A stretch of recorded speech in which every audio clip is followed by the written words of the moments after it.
Things are looking good. Coming up on entry. Vehicle reports entry interface. We are beginning to feel the atmosphere as we go in here. It is reporting that we are seeing G's on the order of 11 to 12 Earth G's. Reversal 2 is starting. We are now getting telemetry from Odyssey. We should have parachute deploy around Mach 1.7. The parachute is deployed. We are decelerating. Heat chill has separated. We're found the ground. We're down to 90 meters per second at an altitude of 6.5 kilometers and descending. Standing by for backshell separation.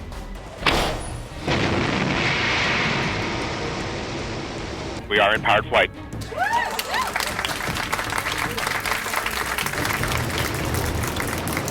We're at an altitude of 1 kilometer and descending. Standing by for sky crane. Sky crane is started.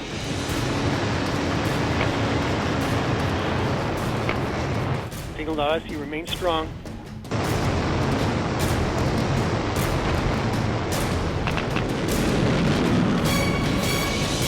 Touchdown confirmed. We're safe on Mars.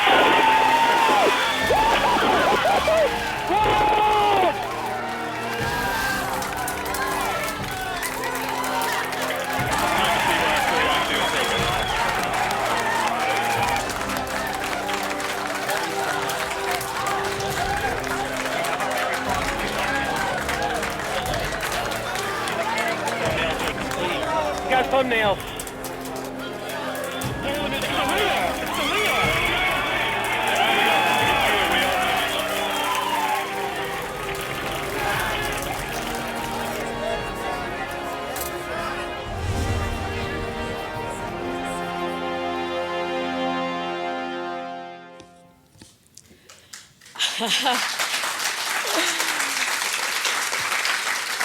Welcome to NASA's Jet Propulsion Laboratory in Pasadena, California. And I think that video just brought a few tears to a few of the eyes up here on the podium. Let me introduce the panelists that we have today. They're going to give us an update on the rover and a little bit of the outlook for what will come next. Joining us right now, we have Michael Watkins from JPL. He's the mission manager for the Mars Science Laboratory. Miguel San Martin from JPL, the chief engineer of guidance and control. Sarah Milkovich from JPL, she's the high-rise investigation scientist. And John Grotzinger of Caltech, the project scientist for the mission. And we'll begin with Mike Watkins. Okay, good morning, everyone. Welcome to Mars, or welcome back to Mars if you were here last night. The surface mission of Curiosity has now begun. Now, for a long time, those of us on the project knew that we had to get through some big events. Launch was a big one for us, and of course, EDL was an enormous one for us. But we built this rover not just to be launched or not just to land on Mars, but to actually drive on Mars and execute a very complex and beautiful science mission. We have ended one phase of the mission, much to our enjoyment and to the joy of a lot of folks here in the audience and on our own team. But another part has just begun. And really, it's really the fundamental reason we built the rover. It's really the purpose of the rover. We're just starting that mission. We're not ending it. Now, about 2 hours after landing, just before 1 a.m. in the morning, Curiosity called us via the next overpass of Mars Odyssey. So Mars Odyssey was overhead during EDL, and of course it comes around 2 hours later. Mars has rotated a little bit, and was still over the horizon, and we were able to have a short talk with Curiosity via Mars Odyssey.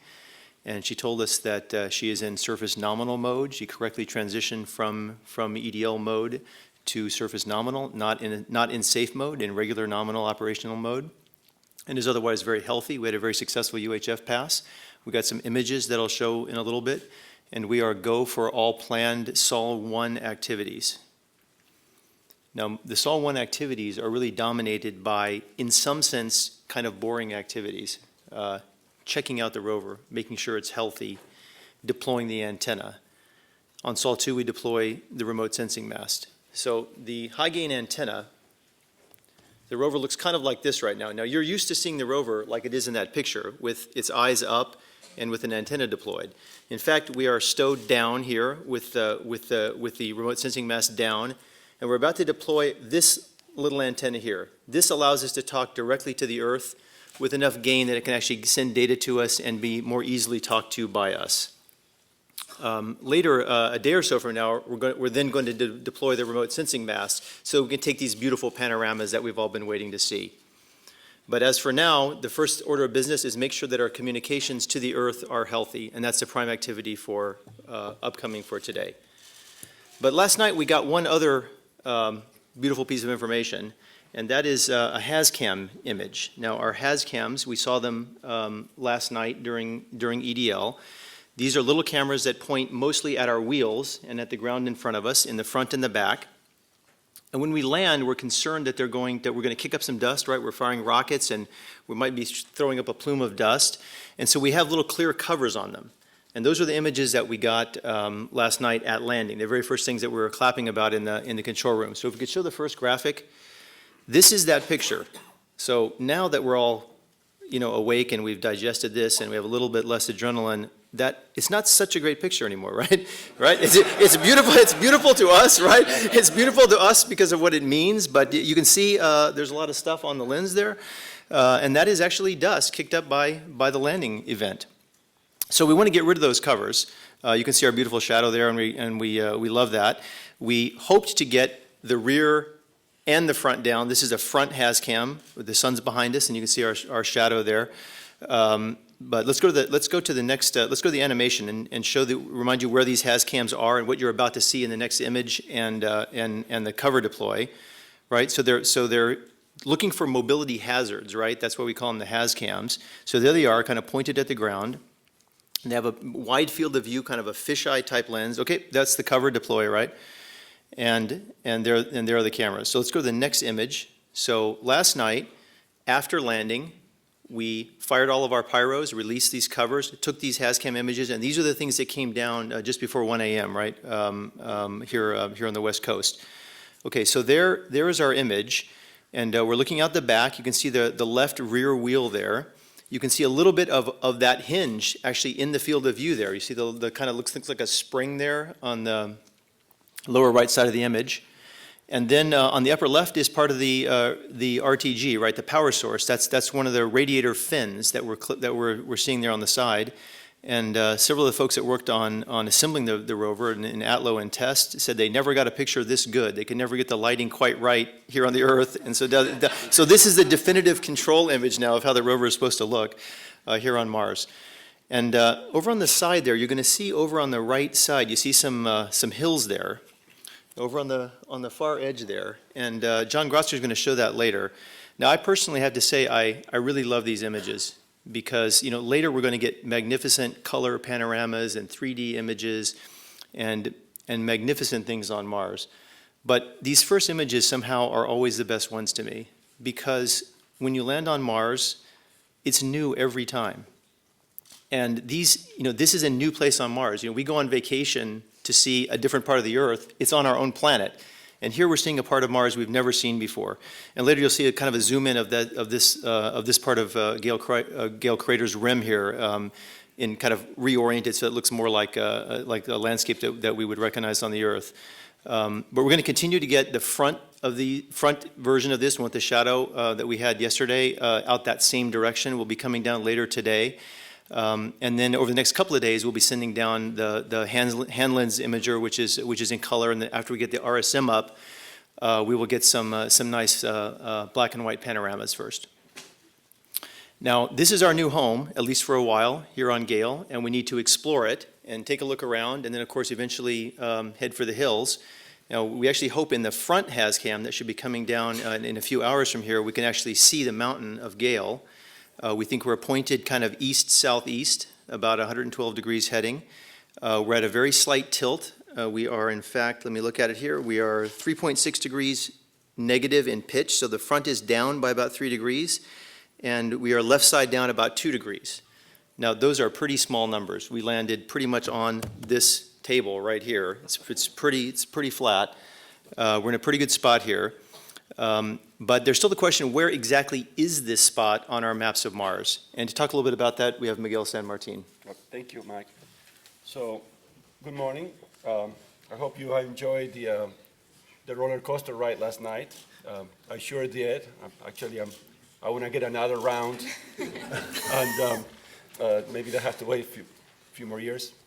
And so, the EDL looked beautiful from our monitors. Of course, we haven't had the time to look the data carefully, and the data is going to be coming soon. I mean, right now the rover is full of EDL, a treasure trove of EDL data that is going to help us, once we download it, understand and bring our knowledge of EDL to even higher levels, we are very excited right now, the EDL team, waiting for that data. So I'm going to talk to you about our best knowledge right now of where we landed, okay? It's not, that might change when we get high-rise data, but this is what we know the best at this point. So next picture. Okay, well, we did land inside the crater, so we know that. And you can see there our landing ellipse, 20 kilometers by 7 kilometers. And so if we can get the next picture, please. And there's the dot of where we think we landed. It is 2 kilometers east of the landing, of the center of the landing site, of the aim point, and about, I believe it's a few hundred meters north. Now, let me explain to you where we get that estimate from, okay? This estimate is based on ground navigation done here on the ground by the navigation team that Thomas Martin Moore leads, that, as you saw yesterday, gave us tremendous, incredible precision in navigation, that we seeded the navigation software of Curiosity with that very precise data. And then Curiosity using its own navigation instruments, in particular what we call an inertial measurement unit, which is it's a relative instrument that can take an initial seed of what the position and velocity is, and it can propagate forward as it measures all the forces being applied to the spacecraft by the atmosphere and its own rockets. So it can, but it is kind of a dead reckoning. So it's kind of like the odometer in a car counting wheels. Okay, so it tends to accumulate error. Okay, so but that's so. In essence, that point is based on one of the last EVRs, the last piece of telemetry that the spacecraft told us when it touched down. Says, I touched down, and this is where we are. Very confident the spacecraft tells you that. And then, obviously, we need to analyze it, and that's the point, with some corrections that we did with our friends at Langley, based on some technicalities that probably we shouldn't get into. But we actually get other indications from the data that we saw in the telemetry that gives us the impression that we actually did very well. Like, for example, one sanity check that we do is that eventually, after propagating with the inertial measurement unit for several minutes, for 4 minutes, eventually we remove the heat shield, and the radar starts looking at the ground, and now we can see how well, in some aspects, the inertial measurement unit did, and how well Thomas did, okay, because it gives us altitude and velocity relative to the ground. And actually, they agree tremendously well. It's within, I mean, it's just so well that we have to look at the data again because it's hard to believe. We haven't been able to get our simulations to work that well, and I'm seriously, yeah, it was a correction of a few meters in altitude and in velocity less than a meter per second, okay? And by the way, and that is also influenced by how well we did, how good was our last attitude fix based on the stars, okay? Just like the old sailors did, we still use the stars, and I think that's great. I mean, it connects us with the past. So we did the final looks at the stars.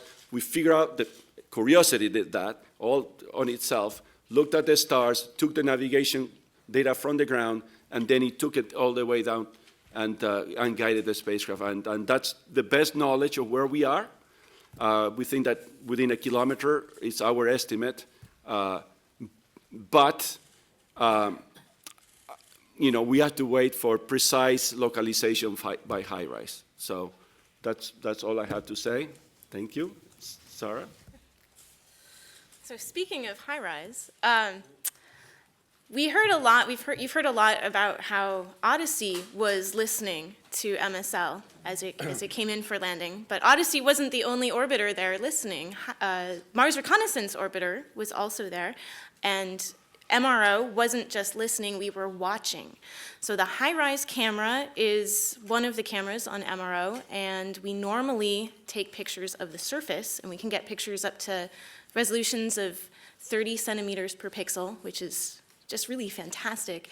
But what we did this time, if you can go to the graphic, there's MRO coming along, and we actually took a picture with high-rise as MSL came in on the parachute. So you can see the little dot there is MSL moving across. The box shows our image. There's the parachute.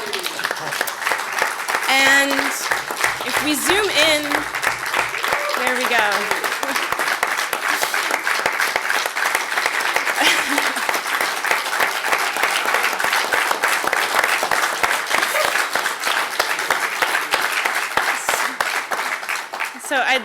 And this is really a testament to the high-rise team, Alfred McEwen, the principal investigator, and the high-rise operations team at University of Arizona, and the MRO spacecraft team. This was really, we've been working on putting this imaging sequence together since about March. We've been tweaking it and updating it as MSL has been getting closer and closer to Mars, but the final commands were sent up a couple days ago. And this image was taken 6 minutes after MSL entered the atmosphere, and MRO was about 340 kilometers away from MSL at the time the picture was taken. You can see the lines on the parachute. You can see the hole in the top there. That inset image is been stretched differently so that you can see the parachute clearly without saturation. And let's see if we go. I think that's the last one, or we can go to the last one. So yes, so high-rise has taken over 120 pictures of Gale as part of the landing site selection and characterization process, but I really think this is the coolest one. So now John is going to talk about what we see on the surface. All right, thanks, Sarah. Okay, so let's just go to the first graphic right away, please, and get you back into the Haz-Cams. Tell you a little bit about that. Here's an image, our sort of standard color, Viking-era color superimposed on top of a CTX DEM and showing the topography of Gale Crater. You can see the well-defined crater rim there, the landing ellipse, and Mount Sharp towards the middle. And to help you understand what we're going to be seeing in the Haz-Cams, let's just get oriented a little bit. So north is up here towards the top of the image, and therefore if you go counterclockwise, that takes you into the northwest quadrant, and there you see the rim. So the northern rim of Gale Crater is actually considerably lower in elevation than the summit of Mount Sharp, and you can even see where the rim is breached a little bit there. But remember the topography. Remember the topography of the rim. You're going to have to keep that in mind. And then Mount Sharp itself is also going to represent a topographic rise. And as Mike mentioned before, the spacecraft is oriented northwest-southeast, pointing forward towards Mount Sharp. And so if we go to the next image, this is really spectacular. What's happened here is Justin Mackey and Bob Dean worked to take the Haz Cam image. Remember, this camera has a fisheye lens, so there's a lot of distortion due to the extreme curvature of the lens. And by restoring that, you go back to the horizontal here. So this would be the view that you would see if you were a Haz-Cam on the surface of Mars. And there we are, looking rear Haz-Cam towards the rim of Gale Crater. And this couldn't have been a better position to land in, because we get to see rearwards and forwards. And in this view, you see the rim of the Gale Crater. You've heard us speaking about the alluvial fan that we think we've landed very close to the end of. And this is the source area. So this is bringing materials in from the rim, which is not our destination, but we're getting a free sample without having to drive over there, potentially, if we're able to drive the rover and discover the right kind of geology that really could represent the distal part of this alluvial fan. And in the foreground, you see a scene that's very familiar to you from other images of Mars, what is undoubtedly a windswept plain with coarse fragments left behind. The science team is initially impressed by the rather uniform grain size distribution of the coarser particles. We don't yet know what that diameter is, but you can get the sense qualitatively that there's a bunch of particles there that are about the same size. So in the upcoming sols, we're going to be debating this and discussing it and trying to figure out where to go and what to do, but this will be part of the story. A target like this is interesting scientifically because one of the things that we're going to want to do after the commissioning period is over is scoop up some of the soil and analyze it.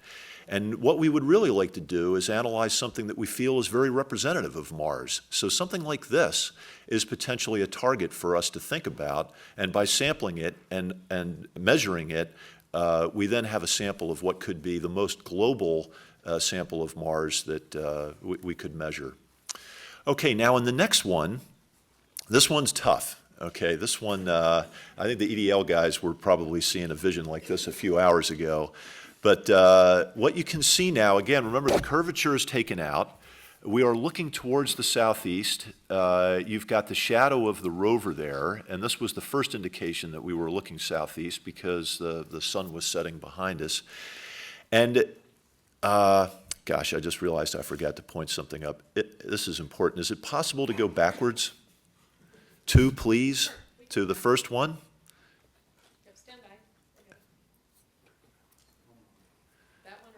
One more, please. There we go. Okay, so look at the landing ellipse. If you go to the southwest part, notice that black line that goes from northeast to southwest through that. That's this dune field, which lies at the base of Mount Sharp there.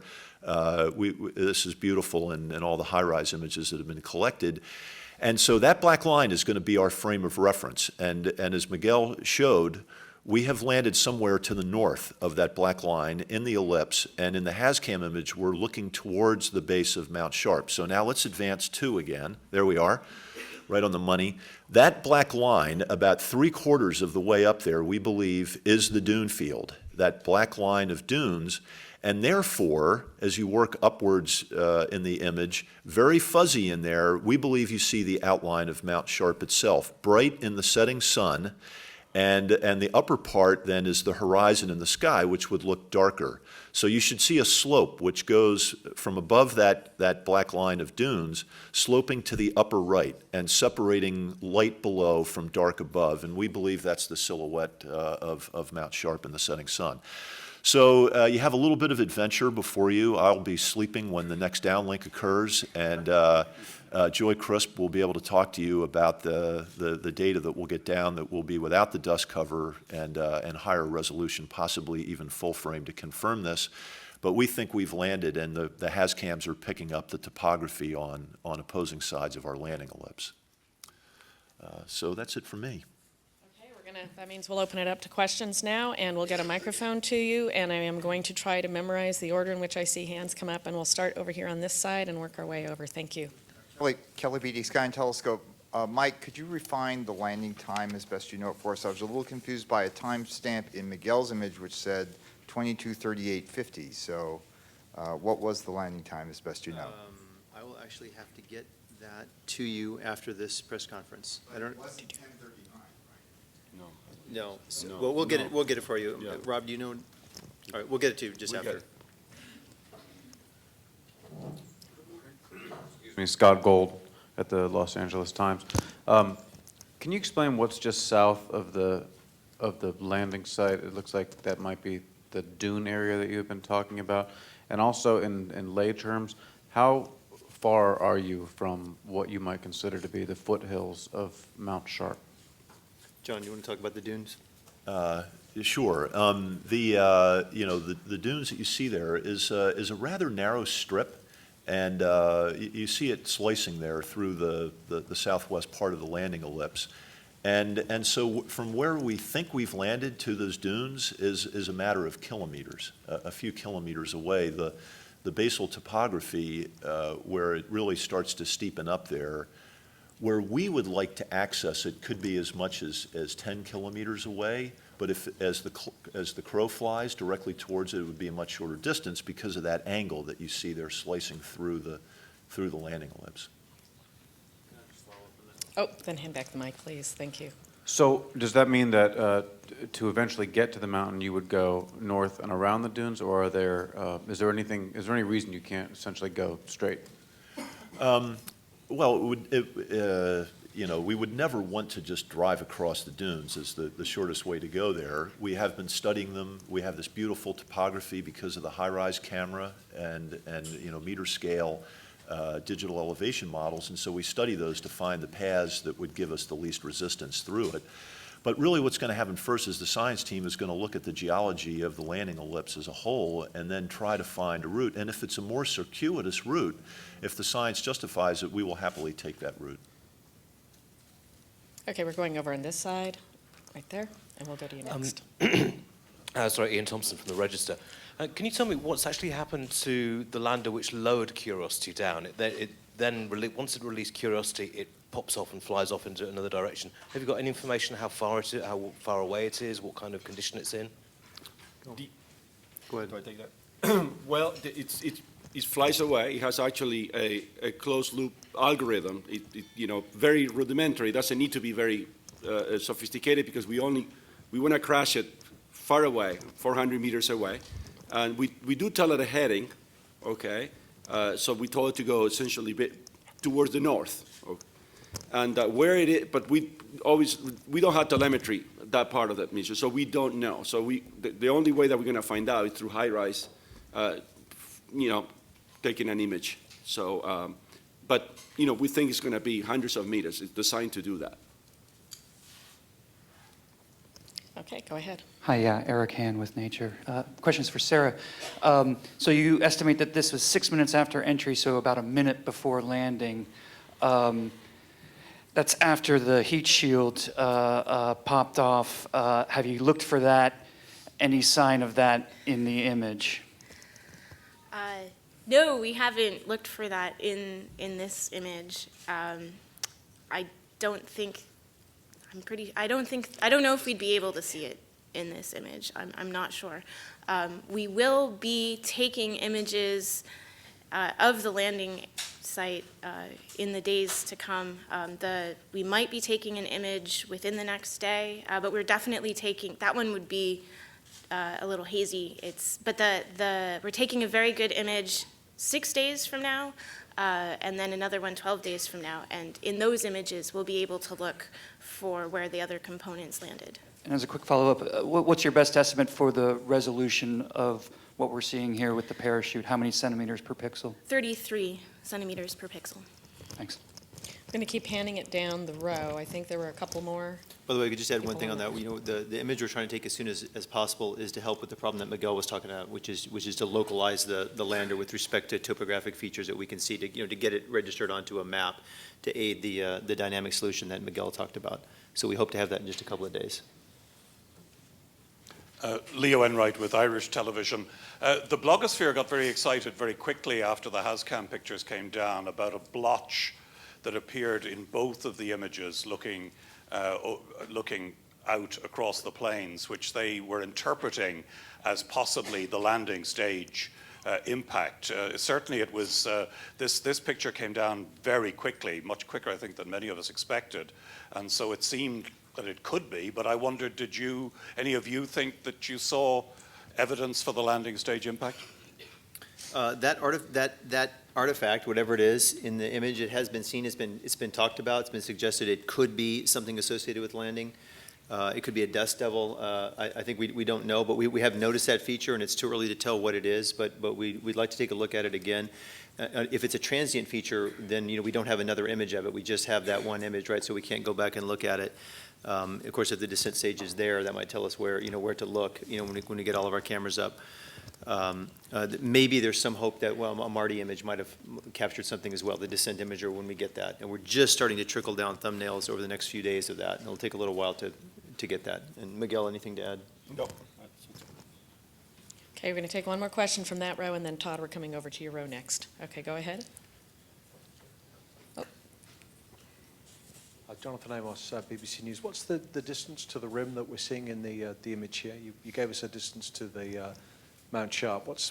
Give us some sense of how far we are from the large features, the topographic features that you're talking about.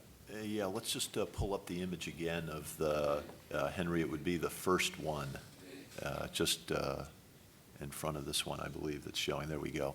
So the ellipse there is 20 kilometers. So if we land just to the right of the X in the middle there, I'd guess on the order of 20 kilometers to the rim, something like that.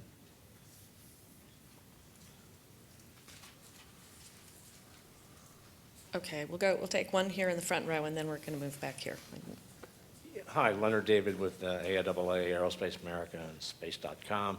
Just curious on the Sky Crane as far as residual fuel. I heard a number, and I just wonder if you got refinements on it. And what was the touchdown speed?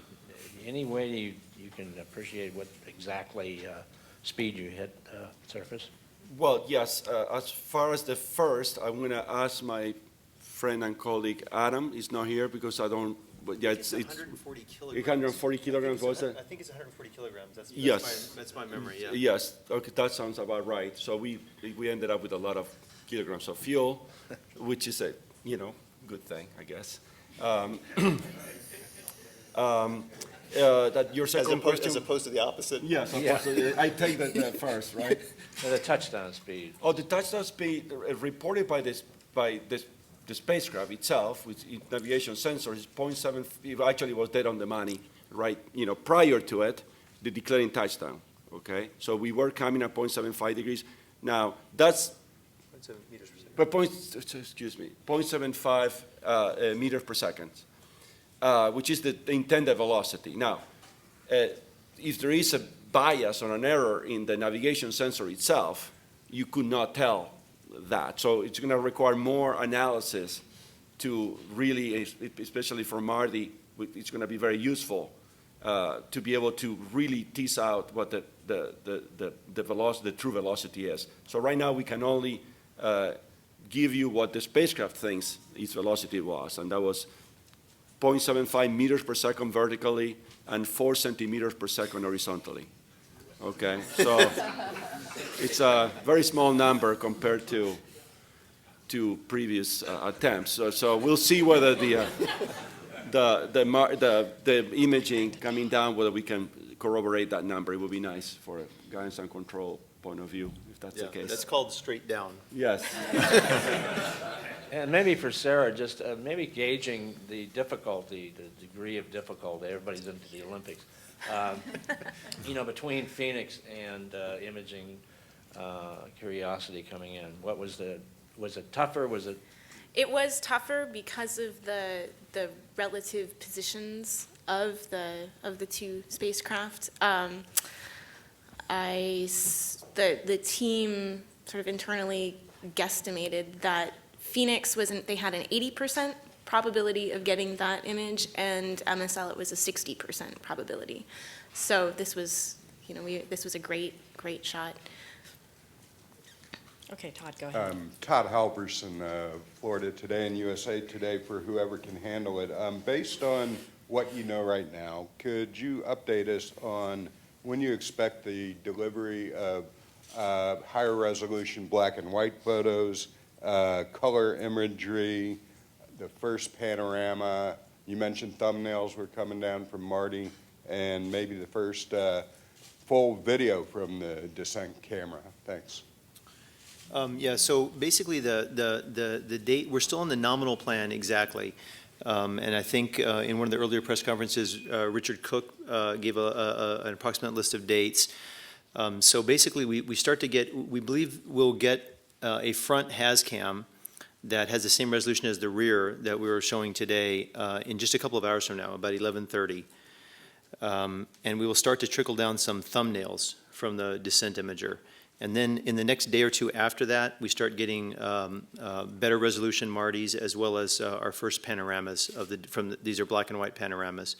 We also get a single color frame from the Molly instrument, which is in the stowed position, but it looks out to the side and it can focus at infinity, and that will look a lot like a single frame, kind of panorama image that you're used to seeing. It looks like it doesn't look like it's taken from a microscope. It looks like a regular camera since it focuses at infinity. So that will be the first color image that we get down, that Molly image, and it's about 2 days from now. Okay, you were next, and then we're going to come forward to you, and then. Hi, this is Mike Wall from Space.com. I guess this is for John. If you guys can't actually find where the sky crane came down, or actually identify some of the craters that were created by the ballast being ejected, I mean, how high a priority would it be to go check out those new, fresh impact craters as sort of compared to all the other work that you would like to do? An inevitable question. In terms of where the sky crane came down the descent stage with all the hydrazine that might be present there, we would actually really prefer to avoid that. And I don't doubt that if our path of science takes us near it, we're really going to try to image it and do everything we can to study it, but otherwise we try to avoid it. As far as the ballast goes, that was something that I was really hoping for, and then I talked to Miguel and Adam. Those blocks are ejected so far down track, we have no hope, but striking the surface, they might give us a nice fresh exposure without any contamination, but that doesn't seem like it's in the cards. So I'd like to add a little thing to that. We actually, on purpose, we instruct the descent stage to fly away from where the science is, so not to contaminate it. So we actually, if we gave a command to the spacecraft that if you draw a line from east-west to go north of that line, exactly in what direction depends on the orientation of the descent stage at that point, because we want to do a turn with the thrusters away from the spacecraft. So we have done everything possible to fly it away from where the science is. So we would make that even more difficult. Go out of our way. Irene Klotz with Reuters and Discovery News. Two quick housekeeping questions. The first is, how many pictures, not including the stunning MRO shot, has MSL returned so far, and what time is the high gain supposed to be deployed? And then I have a question for John. It has returned 4 thumbnails, 2 downsampled images with the covers on, and those are 256 by 256, and 1 512 by 512 downsampled rear Haz-Cam with the cover off. I think that's everything. And the high gain deploy? High gain deploy is in the afternoon Mars time today, so about 12 hours from now or so. Thanks. And for John, you mentioned that one of the first things you might like to do is do a representative soil analysis. I was just curious, what sort of variations in the soil is there from Viking 1 to Spirit, Opportunity, and Phoenix, if that's a valid sample? Just what sort of variation have you seen in the past, and what might you be looking for that's different on this site? Thanks. Yeah, it's there's 2 separate objectives. The one that we're also after is the composition of the bedrock, but we infer that the composition of the bedrock is going to represent local processes that happen that form that bedrock. Whereas the soil of Mars in a place like we've landed in will represent a more global integrated average of dust that has blown around the planet and other materials that have worked their way over long distances. And while we have no independent way to demonstrate that what we might measure with Curiosity must be analogous to what was measured with Viking many decades ago, the character of the soil, every time we've sampled it, beginning with Viking and most recently with the MERS, for example, has a very high sulfur content. We'd like to know definitively what minerals are in that soil. And so by analyzing it with SAM and ChemMin, for example, we can get a better understanding of what the composition of the soil is, certainly where we've landed, and by inference maybe also globally, and through that get at one of the most global questions we could address. Okay, we're going first to Bill Harwood and then Alan. Thank you. Thanks. Bill Harwood, CBS News. Just continuing on soil for a minute, John, just from a mechanical standpoint, were you guys surprised at the amount of dust on the dust cover given how high the engines were, 7.5 meters or whatever, at the top of that bridle? Does that tell you anything about the consistency or the mechanical properties of the soil? It's a good question. I think we were surprised because the images that have the dust covers off still show some dust on them. So some little bit got in there. On the other hand, based on MER experience, the dust comes and goes. And when the wind blows and it's a clear air flow, it will probably just blow it right off. And then it will come back on again when we have a dust storm or a dust devil go by. And it'll sort of wax and wane. The other interesting observation is if you look at that rear Haz-Cam image again, you'll notice that the wheel is on relatively firm ground. And so with Miguel's estimate of 0.75 meters per second descent velocity straight down, we didn't get any sinkage there. So, you know, that's sort of an inferential science observation that the material we landed on has pretty substantial bearing strength and is probably firm. And so for that reason, we might choose to drive somewhere else to actually get our scoop out and dig in there, because the first thing that we want to scoop, we really do want to be a pretty soft material.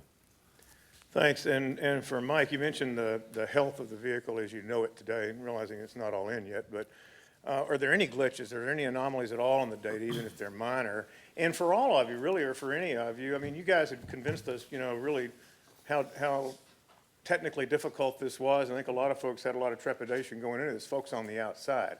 Did you guys ever imagine you'd be here this morning with the vehicle and the shape it's in, telling us this story?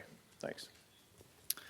There are no anomalies that are outside the expected range that we would think is okay to proceed with activities. You know, some things are doing a little better. Some systems are, you know, reading a little higher than we expected and some a little lower, but everything's sort of within the accepted bounds that we view as being acceptable to, you know, to move forward. There's no real anomaly in work that's causing us to slow down and defer activities because of that.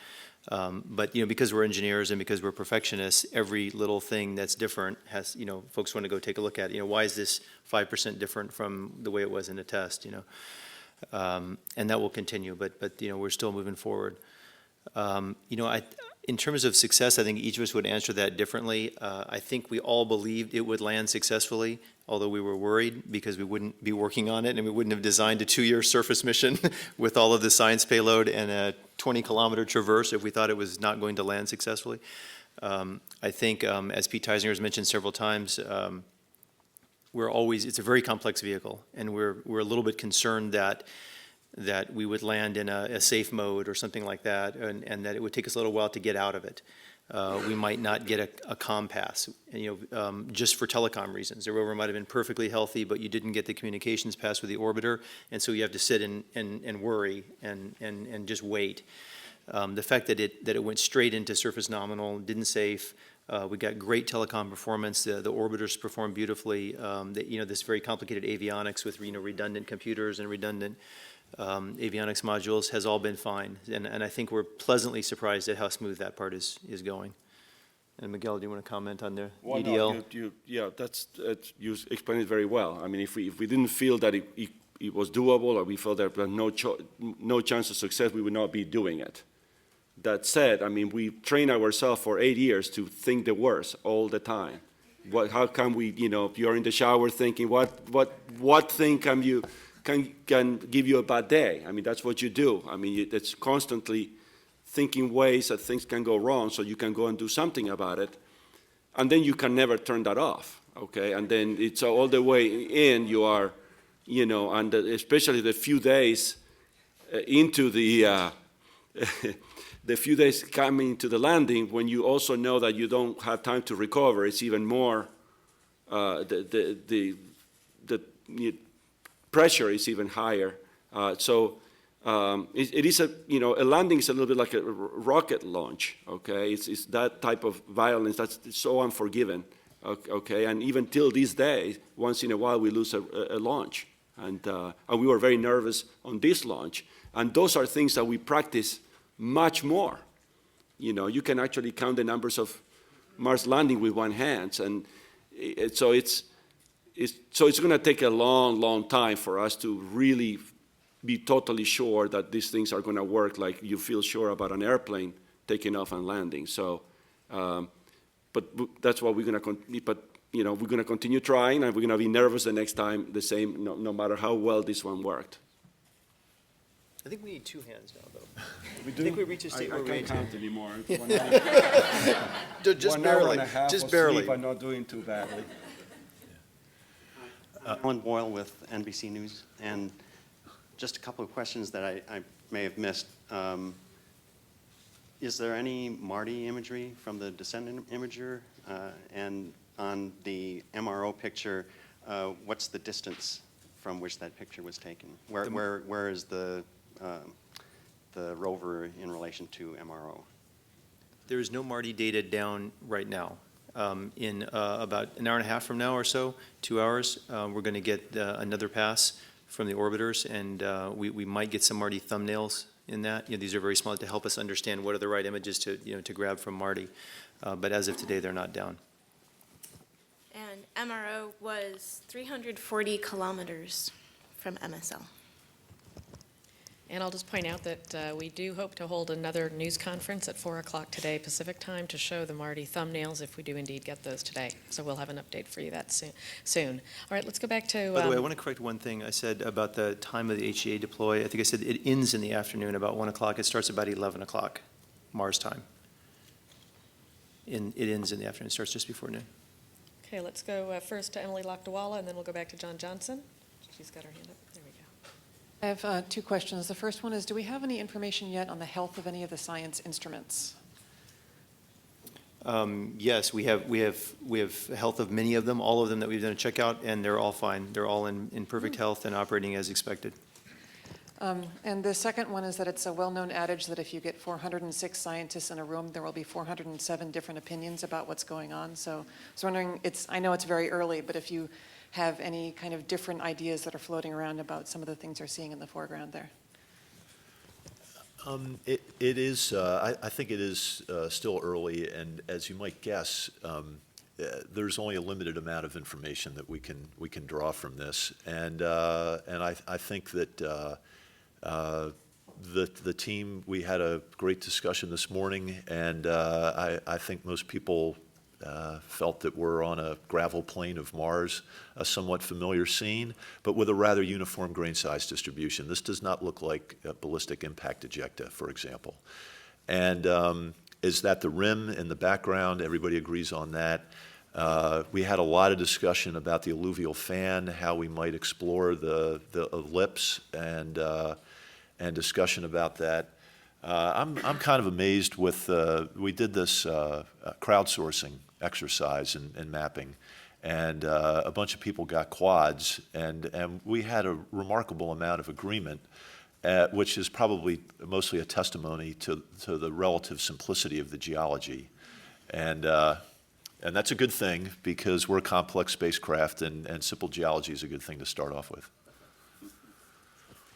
Okay, I know we've had, you've been waiting for, oh, I'm sorry, John Johnson is next, but after that, we're going to you, and then we will go back down that row over there, and then come back here. Thanks. Go ahead, John.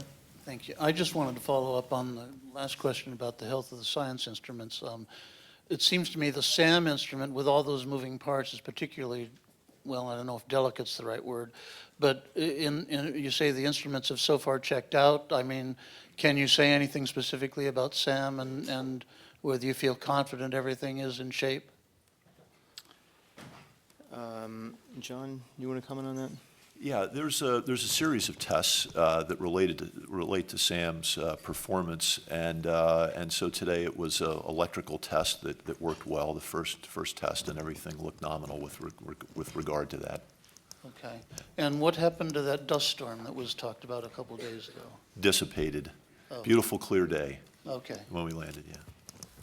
And certainly you're right, we have not completely checked out all the modes of these instruments. We first do kind of just, electrical test and basic tests of the instruments, and there's a lot of scientific calibration and a lot of extra modes and complex modes of the instruments that will take us a long time to get through.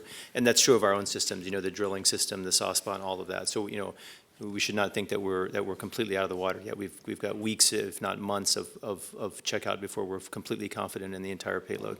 Yeah, just to add a little bit more, the one major observation that we planned today is a rad observation for 5 hours. And there was plenty of time to do that, so that's not a checkout, that's 100% data collection. Hi, I'm Rafael Garcia with Folha de São Paulo, Brazil. My question is for Sarah. Will MRO be able to spot the rover in the ground even if it's just a single pixel? And will the arbiter have any role in helping the rover navigate apart from relaying the data? Well, first, yes, we're going to be able to see the rover. We've already got images planned for later this week to look at the rover, and they should look great. It's going to be more than just a single pixel, and we've already done a lot of data collection for the rover. We've collected data across the entire Gale crater and the landing ellipse, and we've got stereo data and color imagery that have already been used to start looking at potential traverses. And as the mission goes on, we are expecting MSL to come to us and say, oh, we need a new picture there to make sure that there's no new dust hazards, or, it's a spot that, maybe you want a slightly better resolution at that location. So yes, we're, in addition to relaying the data, the cameras are expecting to help out. Yeah, and I would reiterate that the MRO data that we have has been absolutely critical to landing site selection. Our ability to find safe, flat spots with relatively few rocks.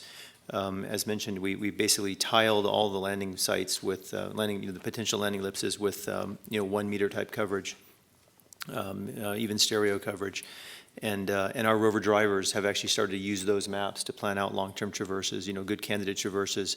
And I think there was an earlier question about driving across dunes versus other terrain. And the rover drivers actually have algorithms that say, it's slow to go over dunes, or it's dangerous, and it's fast to go over non-sandy surfaces, flat surfaces. And so they've tried to present some optimal options, optimal paths to the science team to take a look at. And they'll be working closely with the science team and with John to come up with those drives. And they're, up until now, basically 100% based on high-rise imagery. Frank O'Brien, americaspace.com. So now you have 2 working rovers on Mars, and one of them has a tremendous amount of data that you're going to be expecting every day. Are you going to be getting into situations where you're going to have scheduling constraints on the orbiter relays or the DSN? No, actually, the orbiters are able to support both. In fact, Odyssey has 2 partitions that can cover the largest paths that either MER or MSL can generate, and so we think there's very little conflict there. I just want to add, there are also the 2 rovers are in different places, in such different places that the timing of doing one relay, it's not going to interfere with the other. Okay, Leo's going to go next, and he will run that mic down your aisle there. Okay, Leo, go ahead. Leo Enright from Irish TV again. I'm sorry if I have to ask Mike Watkins to clarify his clarification about the HGA deploy. You said 9 o'clock. It's just I can't do it in my head, the translation. You said 9 o'clock local time for the deploy, but you're now saying something different. I wonder what that was. No, I said afternoon before, and it actually ends in the early afternoon rather than starts in the afternoon. So it starts around 11 o'clock Mars time, and right now it's about 12 hours after landing, so it's about 3 o'clock in the morning on Mars right now. So 8 hours from now? 8 or 9 hours from now, yeah. Okay, and if I may, just a quick question for John Grotzinger. Some light reading, perhaps, since we now are going to get to know this crater very well. Can you recommend a paper that would kind of be the definitive one to read while we eat our cornflakes? Yeah, I'm a little bleary and can't just recite the references right now, but there are several review papers that have been written, and if anybody sends me an email, I'll be happy to send those along. Jonathan Amos, BBC again. You know the orientation of the rover now, so you know the orientation of the Mali camera. What is going to be in that first color image? I actually do not know that. That's a good question. I should know the answer to that. We can quickly tell you that. But after It stowed and looking out to the side. Yeah. And so we had always hoped that the rover might land with an orientation where Mali might actually capture Mount Sharp, and it's potential that it would be either oblique or toward the crater rim. I think it's going to be on the flanks Yeah. of Mount Sharp think so. and crater rim. But it matters a little bit, we have this 112-degree azimuth plus or minus 5 degrees or so. It matters kind of exactly how the flanks are and where the central peak is. And I think we probably could get a better answer for you relatively quickly. You'll see it tomorrow at this time at the press conference. Hi, yeah, Eric Ham with Nature again. So let's assume that Miguel's tracking data for the moment is correct and that you've landed 2 kilometers or so down track, a little bit closer to Mount Sharp than you expected. So John, my question is for you. Behind you, you have where you thought you were going to land, the foot of the alluvial fan with those interesting thermal properties. And in front of you is your main target. So are you going to go in reverse or are you going to go ahead? Well, the boundary between where the alluvial fan ends and the base of Mount Sharp is diffuse. All alluvial fans ultimately taper out and they fine in grain size. And we really want to be on the downslope side of that if that's what's going on there. So the goal of the crowdsourcing mapping exercise was to be able to compile a map that made a first crack at sort of units, different types of geological units, but also IDing key bits of outcrop, maybe the height of the podium here. 1 meter, 2 meters, maybe 3 meters, things that constituted part of that 1% EDL risk. That's what we're after. And so what we would do is string together a pathway that would link us between these, and if it takes us back towards the fan, then we'll go that way.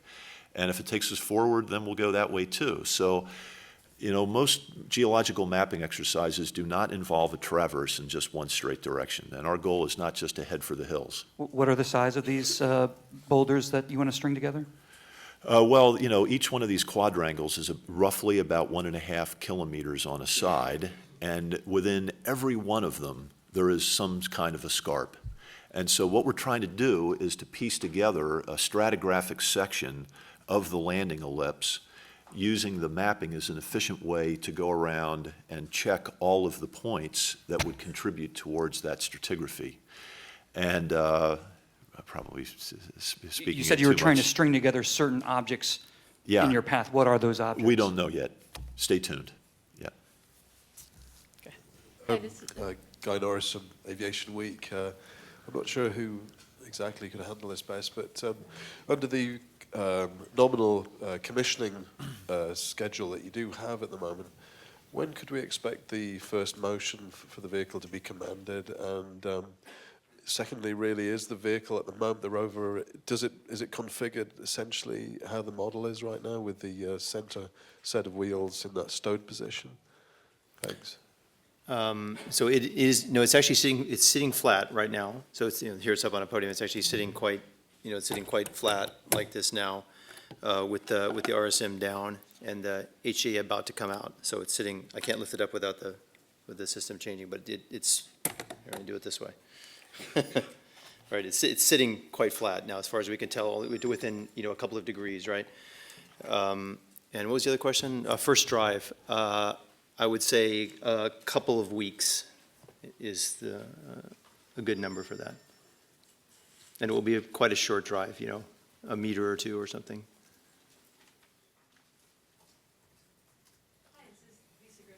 scientist. I had a question for Sarah and then one for everyone here. Will HiRise be able to see the craters that the ballast made? And do you plan to look for them? I'm not sure. We are going to be looking for the various hardware components in future images, and I don't know what we're going to see. And then for all of you, I heard you're going to be living on Mars time for the first 90 sols, is that right? And how come only for 90 sols, and then what happens after that? Well, that's a good question. That's a good question. And I'll answer that. I was joking with Gentry just before this, that you can tell who was working on a Mars time here at night by who's still wearing the landing shirt. John. The thing about these missions are really twofold. One is we have to learn how to use this very complicated machine that we've built. And it's in a new environment, and it behaves differently than it did in the test bed here. It's got different gravity, it's got different temperatures, it's got everything. Different from exactly the way we tested it. And we tested a range of activities, but you have to find out exactly how it's going to behave when you're at Mars. And we need to get comfortable with that. We need to do that efficiently. So we want to run through our paces in an efficient way.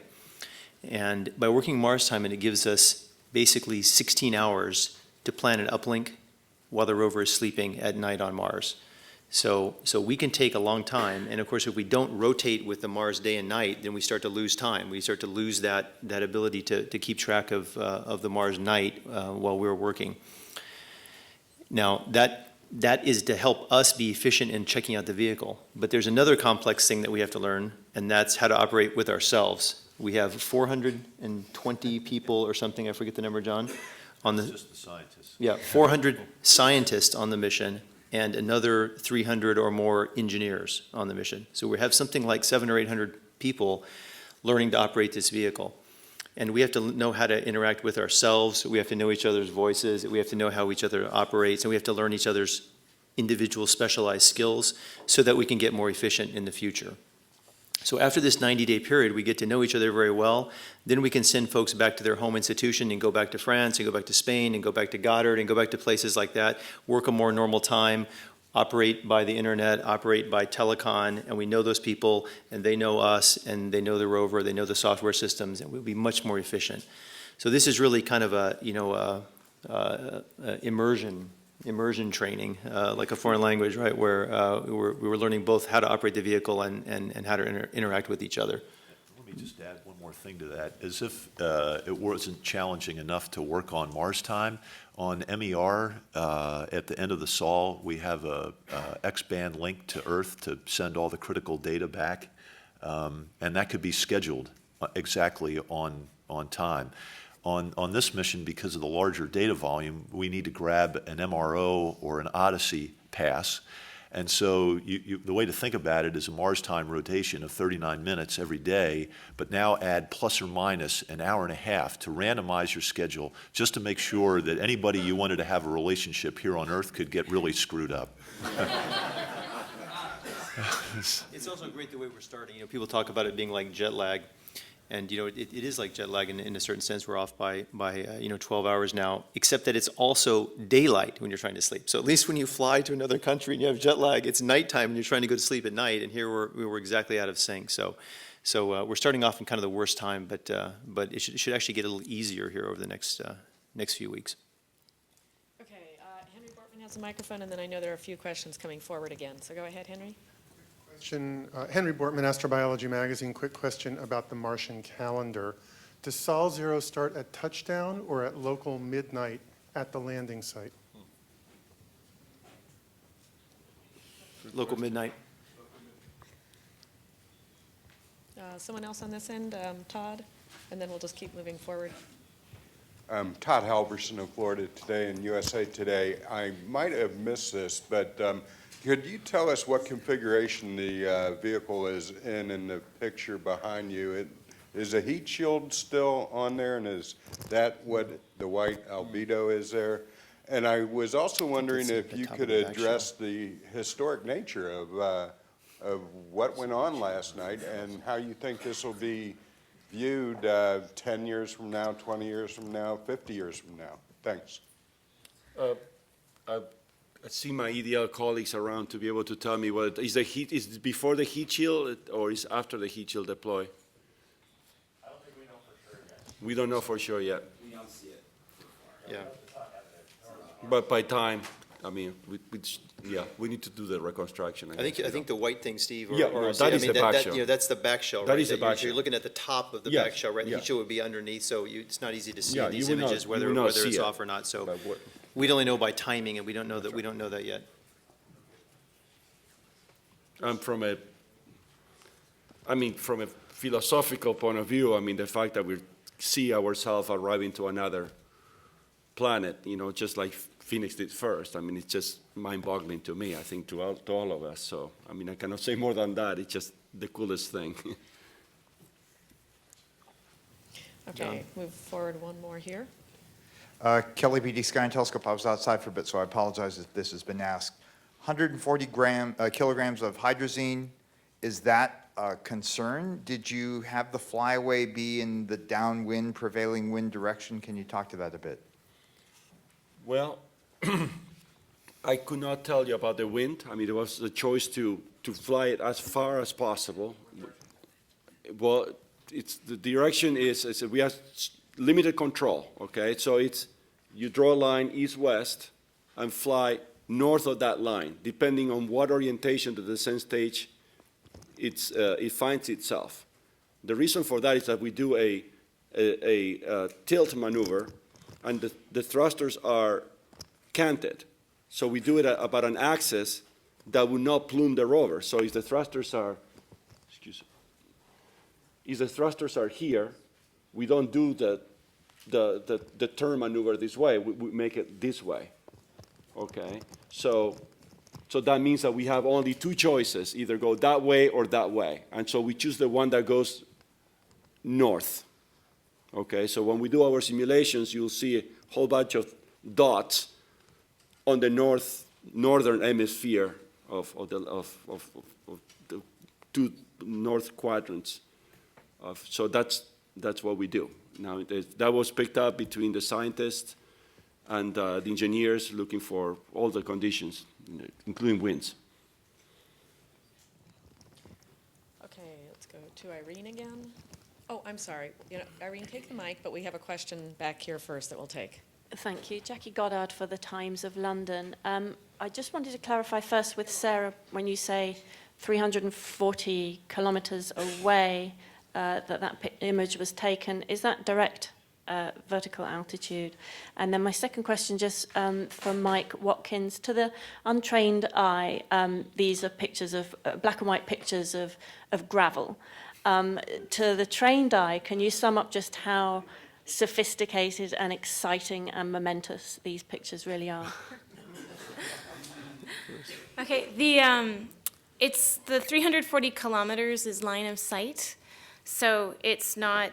I think, yeah, we were almost directly overhead. I think we had a very, very small angle. It was essentially overhead. I'll take a crack at the photos, and I'll let John take a better crack from the scientific perspective. To me, it's representative of course, a successful landing on Mars. It's representative of a new home for the rover. It's representative of a new Mars that we have never seen before. And so every one of those pictures is the most beautiful picture I have ever seen. I think John would say this better than I would, that if those pieces of gravel are transported by water on Mars, and ancient Mars, then they're much more than gravel. But John, you should pick up from there. Thanks for setting me up, Nick. A minute ago there was a question down here about what this mission means to you, and I think for us at this point as scientists, we haven't even scratched the surface, and really what's amazing about it is the miracle of this engineering. That's all you can do, is sit there as a member of the science team, and Don Hassler's a PI, the RAD instrument, he's sitting behind you there, he's nodding his head. It is a miracle to us that we have chosen this place as a result of scientific deliberation.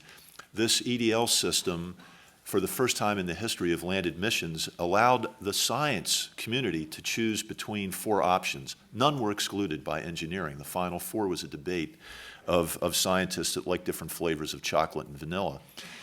And then when it comes down to creating a priority of images to downlink, and you have your choice of the front Haz-Cam and the rear Haz-Cam, the most amazing thing about it, to get back to one of the things that Emily was pointing at, you have a group of engineers and a group of scientists, and here's what happened. Jennifer Trosper comes up to me and says, John, we really need to get the engineering state of health data down. That's a top priority. And I said, of course, I agree. And we think we might be able to sneak in an image. What would be your first choice? Would it be the front Haz-Cam or the rear Haz-Cam? And all of the scientists wanted the rear Haz-Cam, and all the engineers wanted the front Haz-Cam. And the reason for that is they said, well, there's no obstructions in the way. The wheels aren't in the way. It's the most open view of the terrain. Isn't that what you would want? And all the scientists said, no, we want to see the wheel on the ground because this is not a moment for science, it's a moment for engineering. And when you see that wheel on the ground, you know you've landed on Mars. No semaphore tones, no people jumping up and down. You actually see a picture of the surface of the planet with a spacecraft on it, and that is the miracle of engineering. Potts with Reuters. I'm not sure who to ask this to, and please don't laugh if it's really silly, but with the nuclear power source, could you just explain a little bit about why daytime and nighttime and rover sleep is important or a factor? Sure, and it's maybe not quite as obvious as it's certainly not a silly question at all. So the RTG generates just a little bit of electricity, and we think of it as a trickle charger of our batteries. And we are always operating on the batteries during the day, and at night we're trickle charging them back. The other big advantage is it generates a lot of heat. Most of what the RTG generates is heat. We take a little bit of that heat with a thermocouple and make a little bit of electricity, 100 watts or so.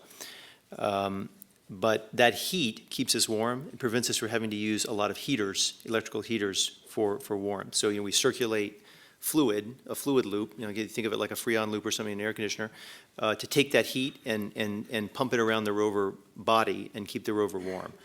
So, we still need that's where most of the energy goes, and the rest of it trickle charges our batteries, and we use the batteries during the day. And that's not as big limitation as you think, because of course we want to take pictures and we want to see what we're doing, and we want to look at the workspace and look at rocks and pick targets out, and you want to do those things during the day and not at night. It's warmer during the day, so it really fits pretty naturally the operations concept that you'd want to do. All right, we're going to end the press briefing for today. Of course, those of you in the room can come up and ask some more questions afterwards. As a reminder, I already mentioned 4 o'clock today. We hope to do that follow-up news conference with Marty Images. After today, we will do daily 10 a.m. news conferences, so please join us for those. And if you want to stay in your seats, we're going to take one look again at what it was like in Mission Control last night at 10:30. Thank you for joining us.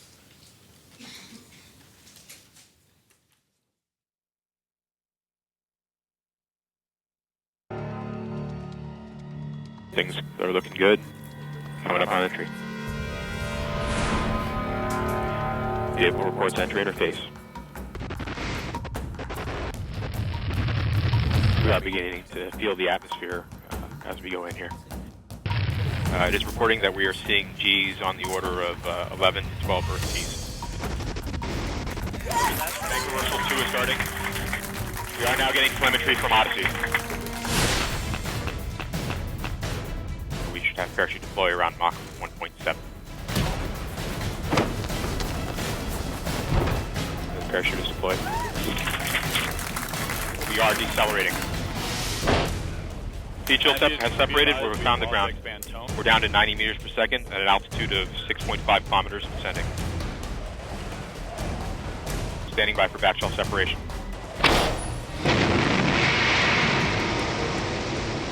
We are in powered flight.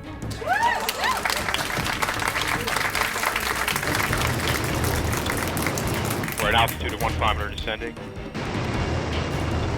Standing by for sky crane. Sky crane has started.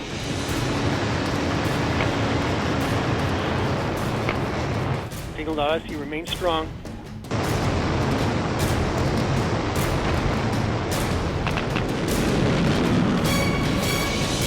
Touchdown confirmed. We're safe on Mars.